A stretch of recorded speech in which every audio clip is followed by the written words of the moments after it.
So nobody told me this was such a dangerous profession. If Marco would have told me, maybe I wouldn't have run. Maybe I would have said, I'll take a pass.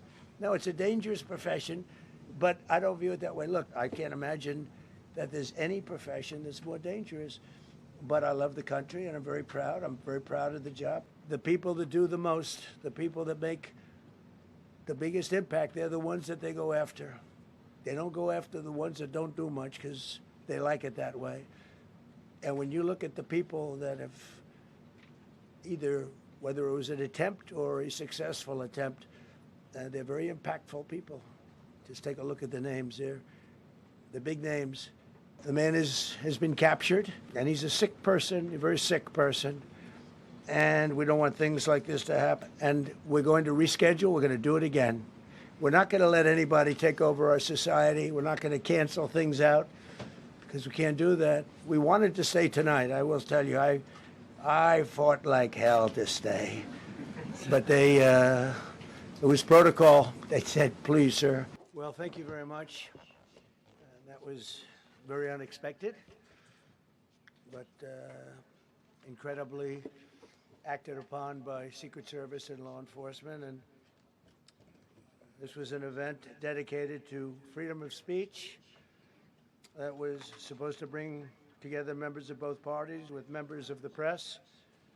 And in a certain way it did, because the fact that they just unified, I saw a room that was just totally unified. It was in one way very beautiful, a very beautiful thing to see. A man charged a security checkpoint armed with multiple weapons, and he was taken down by some very brave members of Secret Service, and they acted very quickly and have just released, for purposes of transparency, clarity, I've ordered it to be put out. You probably have it by now, put out on Truth and put out on many of the platforms. A tape showing the violence of this thug that attacked our Constitution, and also showing how quickly Secret Service and law enforcement acted on our country's behalf. Really did a great job.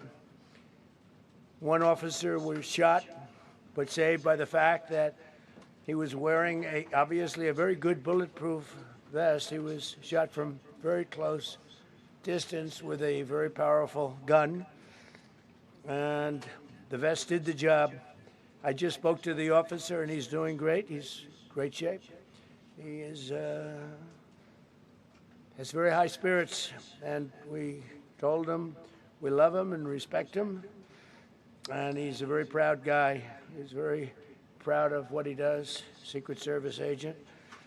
And we looked at all of the conditions that took place tonight, and I will say, you know, it's not a particularly secure building, and I didn't want to say this, but this is why we have to have all of the attributes of what we're planning at the White House. It's actually a larger room, and it's much more secure. It's drone-proof, it's bulletproof glass. We need the ballroom. That's why Secret Service, that's why the military are demanding it. They've wanted the ballroom for 150 years for lots of different reasons, but today's a little bit different because today we need levels of security that probably nobody's ever seen before. But everyone owes a tremendous debt of gratitude to the courage of law enforcement, the law enforcement, and working with the D.C. police. And we just spoke with the mayor.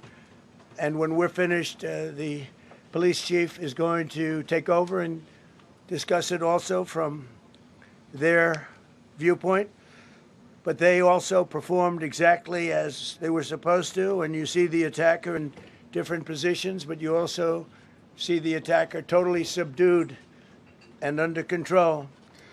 So as you know, this is not the first time in the past couple of years that our republic has been attacked by a would-be assassin who sought to kill. In Butler, Pennsylvania, less than 2 years ago, you all know that story. And in Palm Beach, Florida, a few months after that, we came close. We really had, again, we had some great work done by law enforcement. But in light of this evening's events, I ask that all Americans recommit with their hearts in resolving our difference peacefully. We have to we have to resolve our differences. I will say, you had Republicans, Democrats, independents, conservatives, liberals, and progressives. Those words are interchangeable, perhaps, but maybe they're not. But yet everybody in that room, big crowd, record-setting crowd. There was a record-setting group of people, and there was a tremendous amount of love and coming together. I watched, and I was very, very impressed by that. But First Lady and I were taken very well care of, very quickly rushed off the stage. Vice President J.D. Vance, who's here, was likewise beautifully done. He was just saying how quickly everybody acted, law enforcement, Secret Service in particular in this case, but law enforcement. Marco had the same thing. Pete was there. Pete didn't want any help. He didn't want anybody to help him. He doesn't want anybody to help him, but he did get some, didn't you? And I think you also said that it was very impressive. So with that, I'd like to ask Todd Blanche to come up, say a few words, and tell you it's already underway. The man has been captured. They're going to his apartment. I guess he lives in California, and he's a sick person, a very sick person. And we don't want things like this to happen. I think it's very important that I say, though, and I told the representatives of the evening, they did such a beautiful job. It was such a beautiful evening. And again, they're talking about free speech in our Constitution. That's what it's all about, not just White House correspondence. It was really based on free speech in our Constitution. But I said very importantly that we'll do it again within the next 30 days, and we'll make it bigger and better and even nicer. So I just want to thank everybody that was involved. I also want to thank the press, the media. You've been very responsible in your coverage. I will say I've been seeing what's been out. You've been very responsible. So Todd Blanche, I'd like to say a few words, and then we're going to have cash.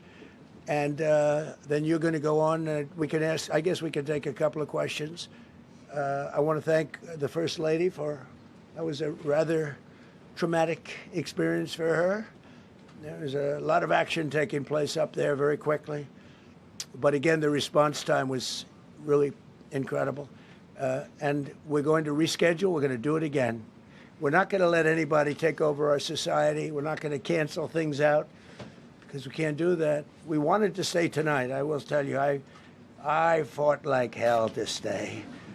But it was protocol. They said, please, sir, because they didn't know there was a lot of action going on, and they didn't know could there be probably a lone shooter, but we'll find out. We'll find out very quickly.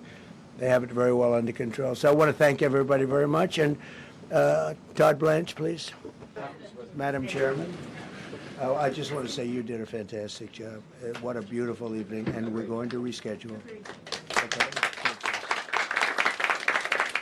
And after that, it's very tough for her to ask a killer question, right? But you have done a fantastic job. Please. Mr. President, I appreciate it. As you mentioned, it all happened so quickly. Yeah.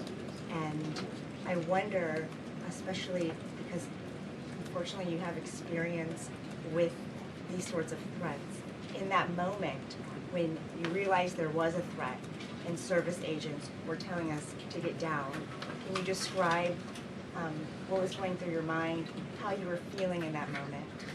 That's a very good question, actually. It's always shocking when something like this happens. It's happened to me a little bit, and that never changes. The fact, we were sitting right next to each other, First Lady on my right, and I heard a noise and sort of thought it was a tray. I thought it was a tray going down. I've heard that many times, and it was a pretty loud noise. And it was from quite far away. He hadn't breached the area at all. They really got him. But so it was quite far away, but it was a gun.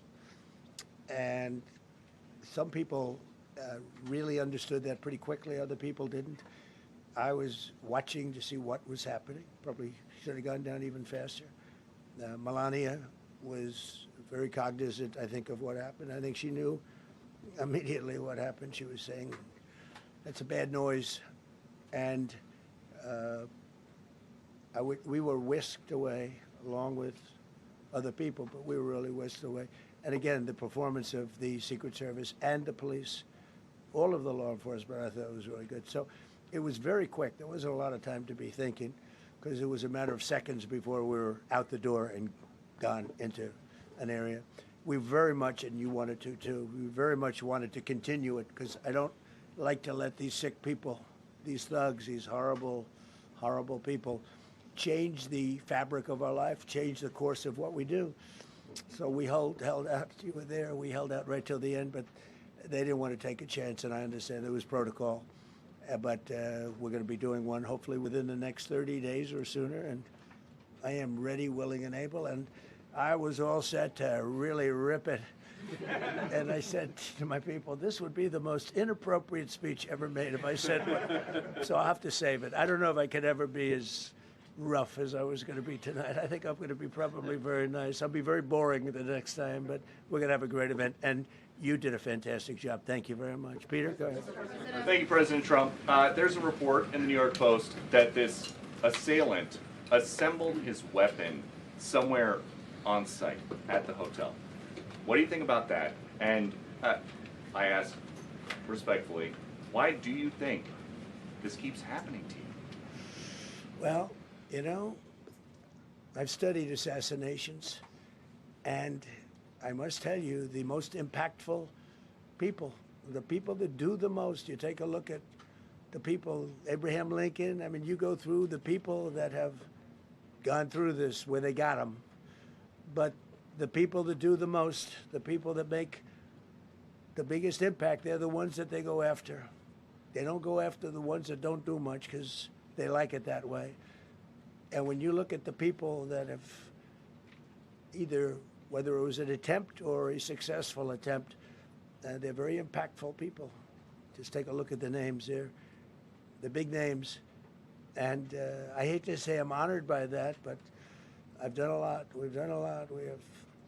We've taken this country, and we were a laughing stock for years, and now we're the hottest country anywhere in the world. We've changed this country. And there are a lot of people that are not happy about that.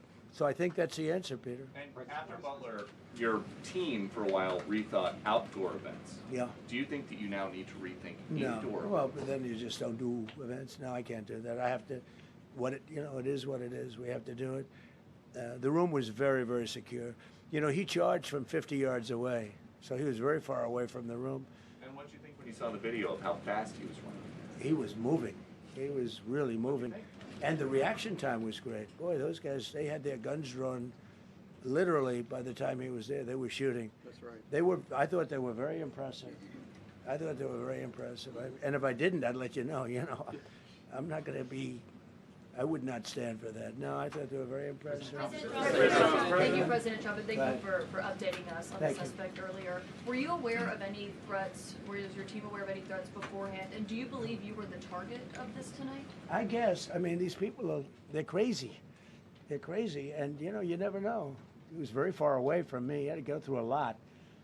We had resources all over. We had resources sitting at tables, literally in disguise, sitting maybe at your table, who knows? But we had people all over the room, so he had a long way to go. That was really a first line of defense, and they got him. And they really, you know, they acted incredibly. No,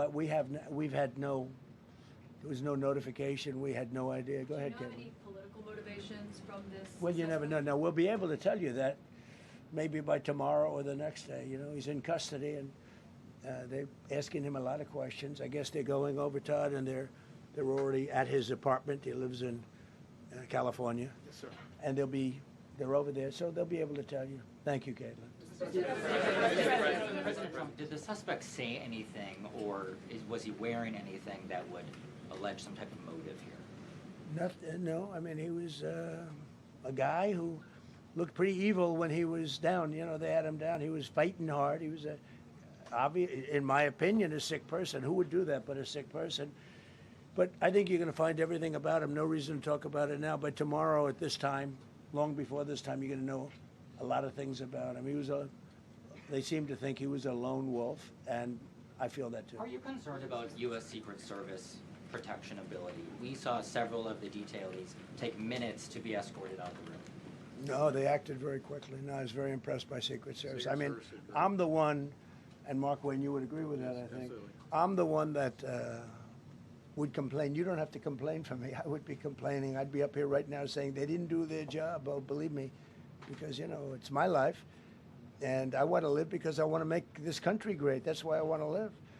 But when you're impactful, they go after you. When you're not impactful, they leave you alone. Okay, a couple of more. Go ahead, please. Is there any indication that this shooting could have been linked to the war in Iran? I don't think so, but you never know. We're going to know a lot. We have the best people in the world working on it, and we're going to know a lot. Please. Mr. President, there's a lot. You, as well as some of us who have covered Butler, experienced another horrific day 2 years ago. Yeah. What felt similar? You know, you had the First Lady with you today. What felt different? And you have another 2+ years in office. Are you concerned about something like this happening Well, I again? can't be concerned. I can only get great people. They did the job, in my opinion, a much better job than Butler. Butler had one weak spot that we all know about. Somebody should have been up there. But even Butler, we had our sniper on our side within 4.2 seconds from a distance of about 400 yards, one shot, and he was gone. And if he didn't do it, now, you know, he's David. His name was David. I say, hello, David, every time I see him. David, I like you very much, David. But think of that. Now, if he doesn't hit him, and he hit him right between the eyes from 400 yards without any notice, nobody knew. He heard a sound. He looked over, and there was actually a tree that was somewhat in his way. You know the story very well. And he aimed, he fired, and if he didn't do that, beyond me, you would have had a lot more people killed. We lost one great person and 2 people very badly hurt. They're okay now. But no, that was, so in a sense, you know, that was pretty amazing, the job they did. But they did have that one weak spot. As you know, they should have had that covered. Tonight, they had everything covered very quickly.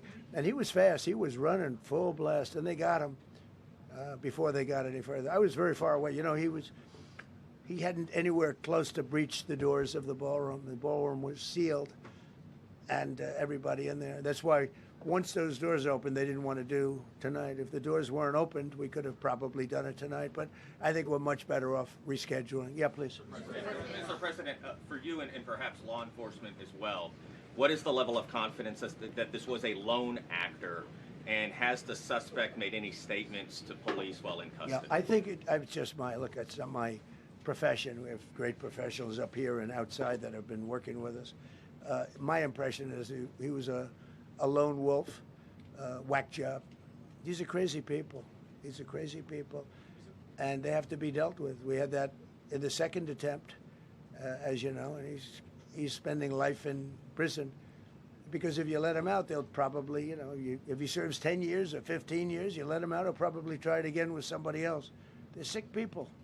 We have a lot of sick people. But you're going to know, I think very shortly, you're going to know, Todd, a lot about him. You're going to know a lot about him. Yeah, a couple of more. Yeah, please, go ahead. Are you concerned about political violence? This could be politically motivated. All violence. You know, I'm concerned about everything. Look, but I can't be so concerned that you can't function. No, I'm here. It's a dangerous profession. You know, I tell the story, race car drivers, I think it's very dangerous. So if you take 1% and then take about 10% of 1%, just to break it down very easily, they die. So much less than 1%, 10% of 1%. I think bull riding is very dangerous. If you take about the same, 10% of 1%, much less than 1%. But if you take presidents, it's 5.8%. And about 8% are shot at. So nobody told me this was such a dangerous profession. If Marco would have told me, maybe I wouldn't have run. Maybe I would have said, I'll take a pass. No, it's a dangerous profession, but I don't view it that way. Look, I'm here to do a job. As part of the job, it is a dangerous, I can't imagine that there's any profession that's more dangerous. But I love the country, and I'm very proud. I'm very proud of the job we've done. You see what's happened. We have a great country. We've got, I think, the most successful, the hottest country anywhere in the world. This happened over a period of just a year, and we're going to do great things. But with that come risks. There's no question about it. Yeah. To that end, I mean, there's been so much political violence, not just aimed at yourself, but at other members of Congress, state house speakers, you name it. Is that just the cost of doing business to do politics in America anymore? Yeah, well, what does that say about our country? Elsewhere too. You know, we're not the only country. You look at this great violence with all countries. I was talking to somebody from another country today, and they have numerous assassinations of political figures all over the world. You look at South America, it's like some of the numbers are just horrific. It's dangerous stuff, whether it's here or someplace else. No country is immune. No country. Good question. To turn that temperature down at this point? Well, probably if I decided to just not do much, you know, if I let everybody rip us off and take advantage of us. Look, we're leading the world in trade now. We're leading the world in the military. We're the greatest military in the world. I rebuilt it in my first term, and now we use it because we have no choice. We can't let, as an example, Iran, we can't let them get a nuclear weapon. Everything will be peanuts compared to that if they ever were given a nuclear weapon, and they'd use it too. Marco and I were talking about it today. They would use it without even hesitation. We can't do that. It was a shame. I said, oh boy, look at the numbers. We just broke 50,000 in the Dow. We just broke 7,000 in the S&P. They said we couldn't do it in 7 years, in 5 years, 4 years. They were saying maybe in 5 or 6 years. And we did it in 1 year. And I called everybody together. I called all of these people and others, and I said, we have to take a little journey. I seek to do this. We just had the great number. We just broke 50,000. Wasn't supposed to happen during my term. Wasn't reachable. We did it in 1 year, and I said, we're going to have to make a journey to Iran. They're going to have a nuclear weapon if we don't do it. We had the B-2 bombers take them out. I terminated in the first term the Obama agreement, the Iran nuclear agreement, which was a disaster. That was a road to a nuclear weapon. They would have used it. They would have used it 100%. So, you know, when you do things like that, you become a target. If I wasn't doing that, I guess I'd be a lot less of a target. But I'm honored to be. Okay, one more question.